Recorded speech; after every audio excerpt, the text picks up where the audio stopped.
Okay, last time हम layout के बारे में पढ़ रहे थे, आज हम रेफरेंस के बारे में पढ़ते हैं। रेफरेंस के बारे में पढ़ने से पहले अगेन एक बार होम टैब में स्टाइल ग्रुप, ठीक है, मैंने एक रैंड लिया और मैंने कहा कि मेरे पास 12 पैराग्राफ्स 12 लाइन्स के हों,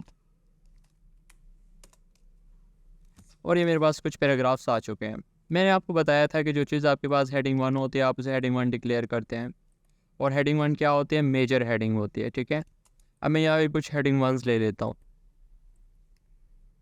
कुछ यहाँ पे ले लेता हूँ, उसके बाद कुछ यहाँ पर ले लेता हूँ,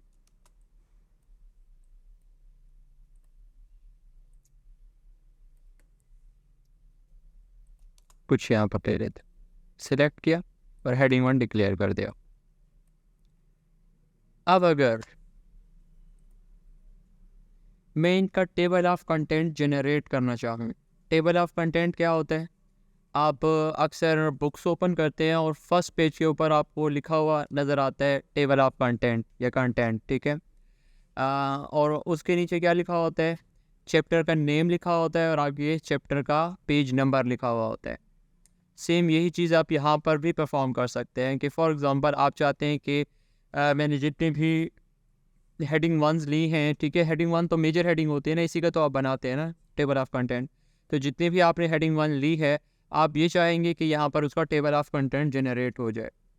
एक तरीका तो ये है कि आप देखेंगे वीडियो, यहाँ पे वीडियो लिखे डॉट डॉट लगाए पेज नंबर 1, फिर इस तरह जो है ना आपके पास 1000 पेजेस का एक डॉक्यूमेंट है, आप इस तरह करते जाए, जिससे आपको बहुत ज़्यादा टाइम वेस्ट भी हो सकता है। सबसे ज़्यादा आसान तरीका क्या है? रेफरेंस टैब में जाएँ, टेबल ऑफ कंटेंट पर क्लिक करें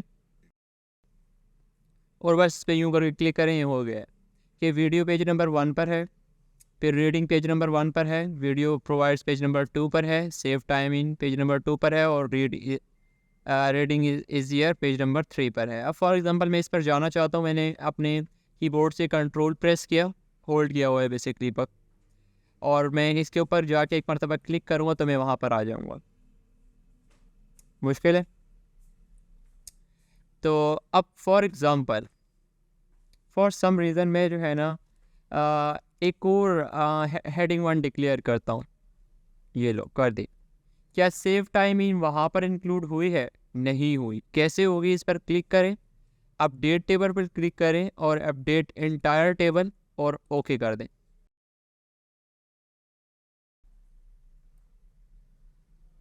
समझ आ रही? इस तरह से आप क्या कर सकते हैं एडिशनल, अगर फॉर एग्जांपल एक मरतबा आपने टेबल ऑफ कंटेंट जनरेट कर दिए और उसके बाद जो है ना आप कुछ इस तरह से इसमें कुछ ऐड करना चाहते हैं, तो क्या करें, इसको यहाँ से अपडेट कर सकते हैं आप, ठीक है। इसके बाद आपके पास आता है फुट नोट और एंड नोट। अब फुट नोट क्या होता है और एंड नोट क्या होता है? अक्सर आपने जो है ना बुक्स के अंदर देखा होगा कि किसी वर्ड के ऊपर छोटा सा 1 लिखा होता है या 2 लिखा होता है, ठीक है।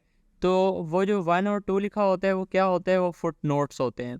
अब उन 1 और 2 की डिटेल्स कहाँ पे दी गई होती है? पेज के आखिर में। यहाँ पर 1 लिखा होता है, उससे आगे एक लाइन लिखी होती है, फिर 2 लिखा होता है, उससे आगे एक लाइन लिखी होती है, फिर 3 लिखा होता है, उससे आगे एक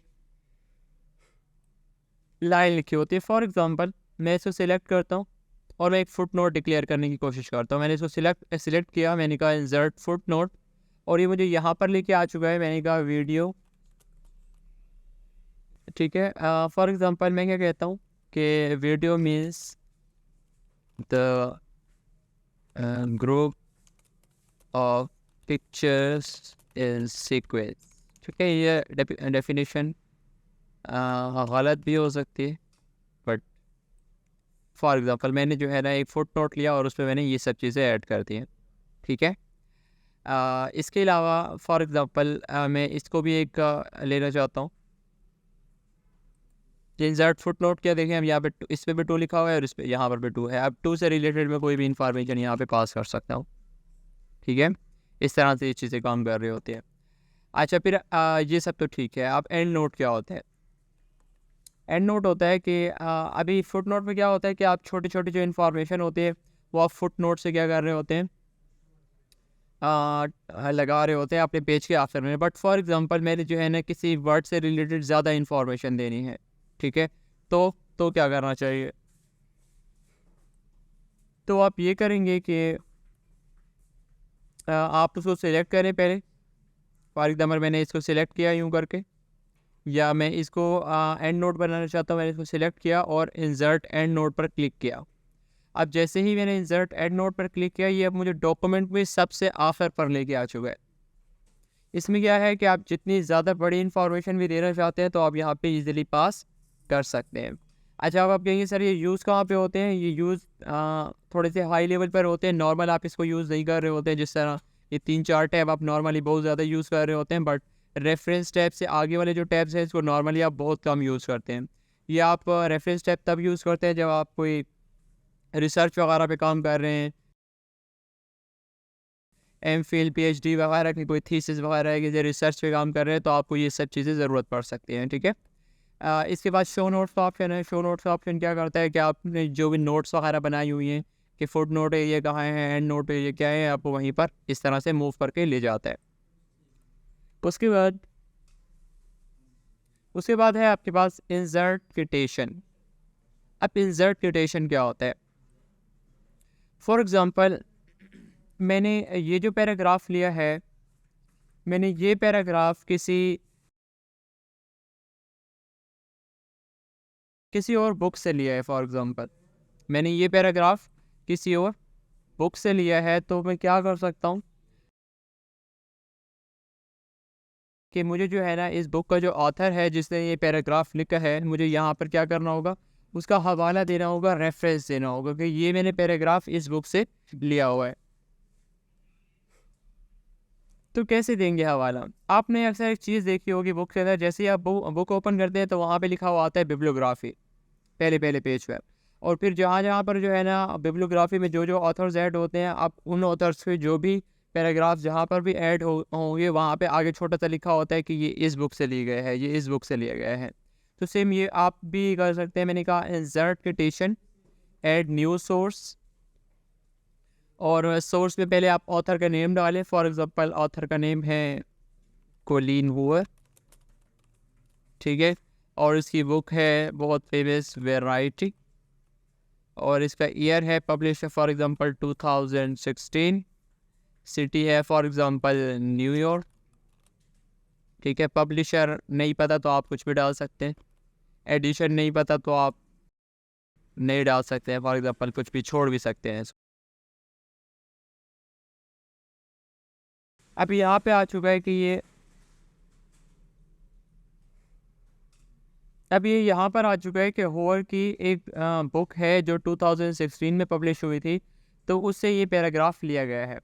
अब इससे पहले एक और चीज़ आपने ऐड करनी होती है, वो होती है बिब्लियोग्राफी। आप यहाँ पे बिब्लियोग्राफी पर जाएँ और बिब्लियोग्राफी यूँ करके ऐड कर दें। अभी देखें ये बुक के स्टार्ट में आप लिखते हैं, ठीक है, फर्स्ट पेज के ऊपर बिब्लियोग्राफी होती है, और आप जब भी जो है ना आप इतना बड़ा नाम नहीं लिखेंगे, आप क्या करेंगे, होवर 2016 की बुक से ये चीज़ ली गई है, बाकी डिटेल यहाँ पर दी गई होती है स्टार्ट में, ठीक है। मेरे सोर्सेज क्या करते हैं, मेरे सोर्सेज में आपने जितनी भी बुक्स वगैरह ऐड की होती है सब वो आपको दिखा रहा होता है, या तो डिलीट भी कर सकते हैं इनको आप, ठीक है। और किसी को ऐड करना चाहते हैं तो यहाँ पे न्यू करके ऐड भी कर सकते हैं। इसके अलावा आपके पास यहाँ पर कुछ स्टाइल्स होते हैं, आप स्टाइल वगैरह चेंज कर सकते हैं, देखें, ठीक है, जिस तरह का भी आपको स्टाइल चाहिए आप उस तरह का कर लें, ठीक है। इसके बाद जो है ना आपके पास आता है इंसर्ट इंसर्ट कैप्शंस का ऑप्शन, ठीक है। आई होप आप लोगों को समझ आ रही होगी।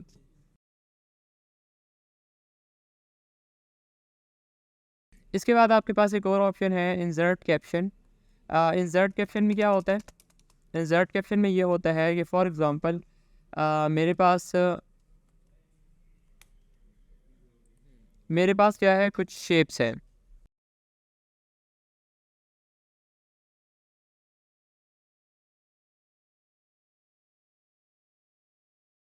मेरे पास यहाँ पे क्या है, कुछ शेप्स है। फॉर एग्ज़ाम्पल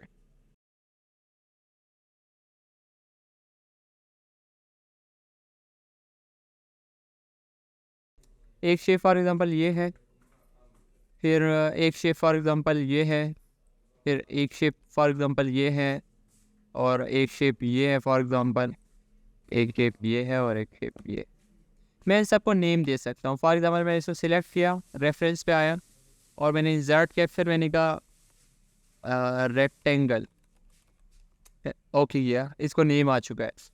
फिर मैंने इसको सिलेक्ट किया, insert caption circle for example, और इसको सिलेक्ट किया, इंसर्ट कैप्शन हेलो। मैं बस नाम रख रहा हूँ ना, मैं सब के अलग अलग, ठीक है। इसको मैंने सिलेक्ट किया, insert caption how are you, ठीक है। इसको सिलेक्ट किया, insert caption I am fine, ठीक है। और इसको सिलेक्ट किया, व्हाट अबाउट यू। अब सबको मैंने दे दिया नेम, हो गया। अब मैं क्या चाहता हूँ, मैं इसको डिलीट कर देता हूँ। अभी मैं क्या चाहता हूँ, मैं ये चाहता हूँ कि जो फिगर जिस पेज पर मौजूद है ना, मुझे उसका जिस तरह हमने चैप्टर के पेज नंबर बनाए थे, इस तरह मुझे भी इसका टेबल ऑफ कंटेंट जनरेट हो गया है। तो इंसर्ट टेबल ऑफ फिगर करें और ओके कर दे, बन चुका है। फिगर 1 जो है ना, पेज नंबर 1 पे है, फिगर 2 इस पे है, फिगर 3 इस पे है, फिगर 4 इस पे है, फिगर 5 इस पे है, और सबके नेम्स भी मेंशन है। समझ आ रही है? इस तरह से आप ये सब चीज़ें परफॉर्म कर सकते हैं। और अगेन, अगर फॉर एग्जांपल आपके पास एक और फिगर भी होती, ठीक है, और अगेन जो है ना, आपने इसको कैप्शन दिया, तो कैसे करेंगे, दोबारा से यहाँ पे जाएं, आप डेट टेबल पे क्लिक करें और आपका हो गया। फिर क्रॉस रेफरेंस क्या होता है, थोड़ा सा कंट्रोल जी जाता हूँ,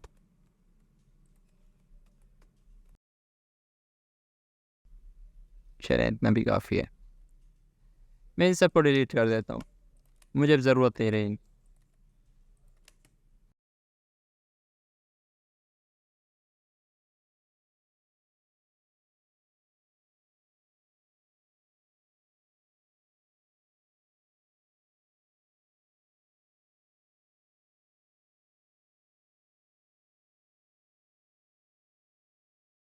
आप आपके पास होता है क्रॉस रेफरेंस। क्रॉस रेफरेंस क्या होता है, आप क्रॉस रेफरेंस पे क्लिक करें तो आप यहाँ पे हेडिंग सिलेक्ट कर लें, ठीक है। अब यहाँ पे जितनी भी हेडिंग्स आ चुकी हैं ना, आप इनकी हेडिंग का टेक्स्ट लगा सकते हो, इनका पेज नंबर लगा सकते हो, हेडिंग का नंबर लगा सकते हो, ठीक है। यहाँ पे फॉर एग्जांपल मुझे इस हेडिंग का पेज नंबर यहाँ पर चाहिए, तो मैंने यहाँ से हेडिंग सिलेक्ट की, पेज नंबर सिलेक्ट किया और इंसर्ट किया। इस वाली हेडिंग का पेज नंबर 3 है। फॉर एग्जांपल यहाँ पे कुछ और होता, ठीक है, बुक मार्क होता है या फुट नोट वगैरह होता, ठीक है। मेरे पास 2 फुट नोट है, तो इंसर्ट करें, फुट नोट नंबर ये दूसरा है। इस तरह से आप क्रॉस रेफरेंस को यूज़ कर रहे होते हैं। पहले आपके पास चीज़ें पीछे कंटेंट पे होनी चाहिए, अदरवाइज़ फिर ये नहीं होते हैं। इसके बाद 2 ऑप्शंस रह गए हैं, बिल्कुल ईजी हैं ये। मार्क एंट्री में क्या होता है, मार्क एंट्री में फॉर एग्जांपल इस तरह से है कि मैं इस पर क्लिक करता हूँ यूँ करके, और ये सबसे पहले पहले पूछता है कि आपकी मेन एंट्री क्या है। मैंने कहा फॉर एग्जांपल मेरी मेन एंट्री है ये, मैंने इसको सिलेक्ट किया और यहाँ पे आके एक बार क्लिक किया तो ये यहाँ पे आ चुका है, और मैंने कर दिया मार्क इसको। अब जैसे ही मैंने मार्क किया तो इसके आगे पीछे ना कुछ अजीब अजीब से फिगर्स आ चुके हैं, फ़िलहाल के लिए इग्नोर करो। फिर ये यहाँ पर एक वर्ड है फॉर एग्जांपल चेंज, मैं इसको सिलेक्ट किया, फॉर एग्जांपल ग्राफिक को मैंने सिलेक्ट किया यूँ करके, और यहाँ पर आके क्लिक किया और मैंने किया मार्क। फिर उसके बाद मैंने फॉर एग्जांपल आप पिक्चर को सिलेक्ट किया, यूँ कर सकते, यहाँ पे क्लिक किया और कर दिया मार्क। फ़िलहाल के लिए यही कर। अभी देखिए होता क्या है। अभी ये जो ऑप्शन आ रहे हैं इसको कैसे ख़त्म करते हैं, होम में जो है ये ऑप्शन देख रहे हैं, इस पर क्लिक करें, ख़त्म हो जाएंगे। अभी मैं इसका क्या कर सकता हूँ, इंडेक्स जनरेट कर सकता हूँ। मैंने इंसर्ट इंडेक्स किया, इसमें क्या होता है, जो ए से मैंने मार्क किए हैं वो पहले आएंगे, फिर बी वाले आएंगे, फिर सी वाले, फिर जो डिक्शनरी देखिए कभी आपने, डिक्शनरी में सबसे पहले ए वाले वर्ड्स होते हैं, फिर बी वाले, फिर सी वाले, फिर डी वाले, फिर इस तरह जी तक जाते हैं। सेम ये चीज़ आप यहाँ पर भी कर सकते हैं। मैं इसका स्टाइल मैंने सिलेक्ट किया और ओके कर दिया। ये देखें, पहले ए वाले वर्ड है, फिर बी, फिर सी।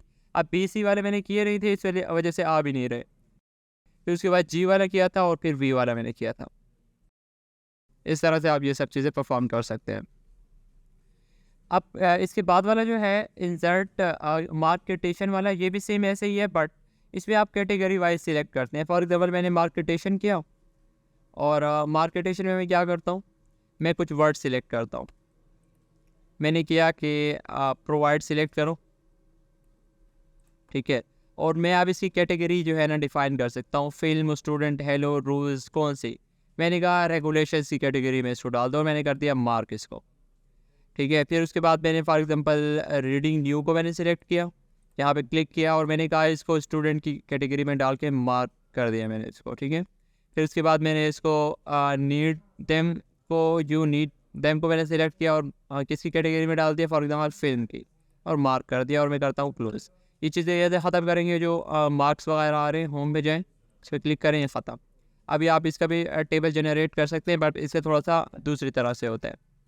दूसरी तरह कैसे होता है, रेफरेंस में जाए, इंसर्ट टेबल ऑफ अथॉरिटीज़, उससे पूछा कि कौन कौन सी आपको वो चाहिए, कैटेगरीज चाहिए, और मैंने कहा सब कैटेगरीज हों।